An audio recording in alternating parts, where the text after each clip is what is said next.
ইলিশ মাছ, ইলিশ মাছ বলে সব ইন্ডিয়ায় চলে যেতেছে।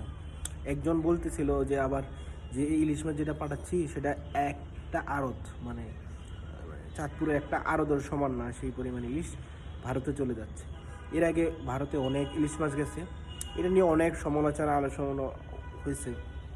সবাই অলরেডি কিন্তু আসিফ নজরুল স্যারকে নিয়ে আপনারা অনেক কথাবার্তা বলতেছেন। কিরে ভাইয়া, আপনাদের এত সমস্যা কিরে ভাইয়া? আমাদের ইলিশ মাছ আছে, আমরা ইলিশ মাছ পাঠাইয়া দিতেছি। আমরা ইলিশ মাছের জন্ম দিই বললে আমরা ইলিশ মাছ কি বিদেশে পাঠাই, রপ্তানি করতেছি। আপনাদের এত সমস্যা কী ভাইয়া? এত সমস্যা কী লিয়া ভাইয়া আপনাদের? ইলিশ মাছ না এলে আমরা 2,000 টাকা 3,000 টাকা কেজি করে খাবো, তাতে কোনো সমস্যা তো দেখার কিছু নেই।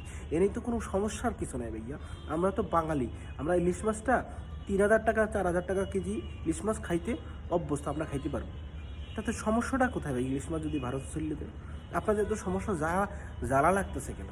সে একসময় বিরোধিতা করছে, এখন বিরোধিতা করতেছে, সেটাই হলো পার্থক্য। সেই আগে সরকার ছিল না, এখন তার সরকার হয়েছে, দেশ পরিচালনা করতে হবে। সেজন্য প্রতিবেশী ভাইদেরকে একটু ইলিশ মাছ না দিলে তারা খুব কান্নাকাটি করবে।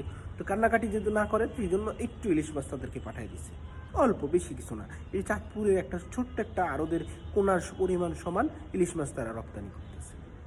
আপনারা তো 3,000 টাকা কেজি হইলেও তো ইলিশ মাছ খাবেন, ঠিক না? খাইবেন না?